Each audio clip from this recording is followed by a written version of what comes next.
Welcome to Through the Word, leading you on a journey through the entire Bible, one chapter at a time. Today, Chris Lingham guides us through the New Testament book of Romans. Now to Pastor Chris. Welcome back to court. We left off in Romans 1, with Paul's case moving from the godless to the wicked. The content today is PG-13, so cut this off now if the kids are listening. We pick up in verse 24. When we exchanged God for idols and truth for lies. Losing God meant losing morals. So God gave them over to lusts, to impurity, to dishonoring their bodies. God gave the human body honor. They dishonored it. Now we're talking about sex, but let's be clear. In the Bible, God made sex good. And whatever you believe, I hope we can all see that sex is powerful. Think about it. Sex has the power to create a living human being. It has the power to express love profoundly and to make a person feel amazing. It can drive a person's desire and will. But misused, sex also has the power to destroy a life, the power to express vile hatred. It can drive a person to destroy convictions, break promises, and lose all faith and trust with the ones they love. Sex is powerful, and regardless of your faith, it should not be taken lightly. Now, bringing the Bible back into the equation, God also made sex holy. That means it is set apart. It has a special place. It's like fire. Fire is powerful and awesome in its place. But if you fail to respect its power, if you ignore the rules and set your house on fire, it can destroy everything you hold dear. In the Bible, sex is holy and set apart for marriage.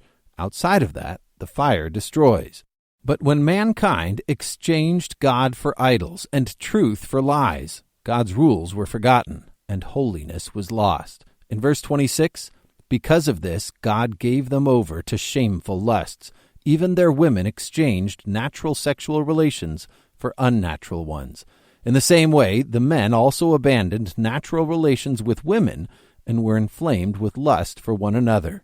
Men committed shameful acts with other men and received in themselves the due penalty for their error. This verse is dangerous without full context. Please read it for yourself, but read the whole message. This part is about what happens in verse 28 when we don't think it worthwhile to retain the knowledge of God, when God's just not worth the time. And Paul doesn't single out just one sin. Verse 29, they've become filled with every kind of wickedness, evil, greed, and depravity. They're full of envy, murder, strife, deceit, and malice. They are gossips, slanderers, God-haters, insolent, arrogant, and boastful. They invent ways of doing evil. They disobey their parents. They have no understanding, no fidelity, no love, no mercy. Although they know God's righteous decree that those who do such things deserve death, they not only continue to do these very things, but also approve of those who practice them. Look around the court. The excuses of the godless lie empty. The deeds of the wicked open for all to see, like secret web searches now revealed. And they sink into their chairs like so many Ashley Madison users, caught with no way out. And then there are the religious, sitting in the jury box, ready to jump up and shout guilty. So Paul turns to the jury.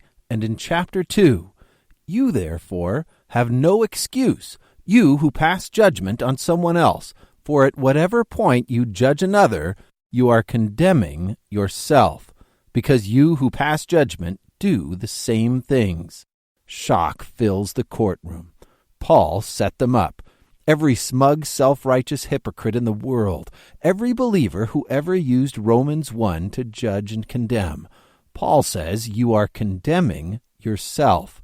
Turns out Ashley Madison's list has some religious people on it. This case is not closed. Don't walk out now. This is about to get good. Join us next time on Through the Word as we continue the journey, one chapter at a time. Start your own journey through the Bible with our web and mobile apps at throughtheword.org. Our apps are free, so tell a friend. We're listener-supported, so thanks for giving. Chris Lingham is the founder of Through the Word Ministries and pastor of Refuge Long Beach in Long Beach, California. And remember, faith comes by hearing, and hearing through the Word. They traded the truth about God for a lie. So they worshiped and served the things God created instead of the Creator himself, who is worthy of eternal praise. Amen. That is why God abandoned them to their shameful desires. Even the women turned against the natural way to have sex and instead indulged in sex with each other. And the men, instead of having normal sexual relations with women, burned with lust for each other.